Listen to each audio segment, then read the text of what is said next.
অথচ হযরত ইব্রাহিম আলাইহিস সালাম আমাদের জাতির পিতা, ওনার একটা ঘটনা বর্ণিত আছে। উনি আল্লাহ তাআলার একটা প্রশংসা শোনার কারণে উনি নিজেকে কতটুকু বিলিয়ে দিয়েছেন। একবার উনি ওনার একটা বকরির পাল নিয়ে বের হয়েছে। হঠাৎ করে পাশ থেকে একজন ব্যক্তি আল্লাহ তাআলার প্রশংসা করলেন, একটা বাক্য বলছে।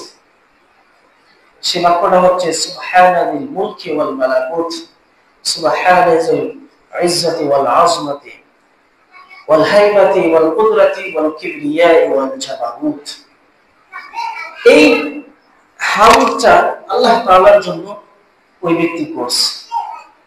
তো হযরত ইব্রাহিম আলাইহিস সালাম এই বাক্যটা ওনার কানে আসার পরে এত ভালো লাগছে ওনার কাছে, সাথে সাথে ওই ব্যক্তির কাছে দৌড়ে গেছে। যে বলতেছে, ভাই তুমি কিছুক্ষণ আগে যে আল্লাহ তাআলার প্রশংসা করবে একটা বাক্য বললা, সেই বাক্যটা কি তুমি আবার একটু বলবা? তো ওই ব্যক্তি বলতেছে যে আমি বলতে পারি, শর্ত আছে। কি? আমি এই প্রশংসামূলক বাক্যটা বলবো, তবে আমাকে কিছু হাদিয়া দিতে হবে।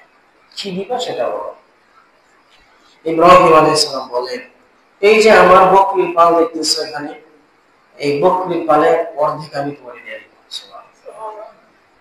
তখন এই বাক্যটা আবার বলছে, বলার পরে অর্ধেক দিয়ে দিচ্ছে।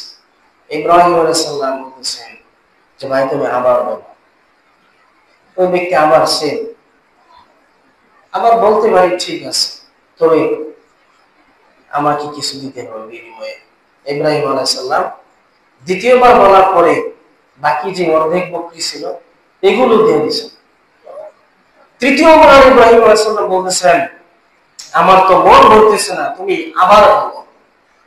তখন ওই ব্যক্তি বলছে যে এখন তো তোমার বকরিও নাই, তুমি আর কি দিবা আমারে? ইব্রাহিম আলাইহিস সালাম বললেন, তুমি যদি তৃতীয়বার আমাকে আবার শোনাও এই বাক্যটা, তাহলে তোমার এই বকরি চড়ানোর জন্য এখন একজন রাখাল প্রয়োজন। আমি ইব্রাহিম নিজেই তোমার রাখাল হয়ে যাব। তখন ওই ব্যক্তি বললেন, ইব্রাহিম আমি তো কোনো মানুষ না, আমি কোনো মানুষ নই, আল্লাহ তাআলার পক্ষ থেকে একজন ফেরেশতা। আল্লাহ তাআলা বললেন, যাও ইব্রাহিমের কাছে যাও, তাকে যা পরীক্ষা করে দেখো আমি রবের প্রশংসা শোনার পরে ইব্রাহিম কি করে তোমার সাথে। ইব্রাহিম আলাইহিস সালাম নিজেকে বিলীন করে দেওয়ার জন্য প্রস্তুত হয়ে গেলেন। বকরির পাল তো দিছেন নিজেও রাখা হওয়ার জন্য প্রস্তুত। এমন ছিলেন হযরত ইব্রাহিম আলাইহিস সালাম।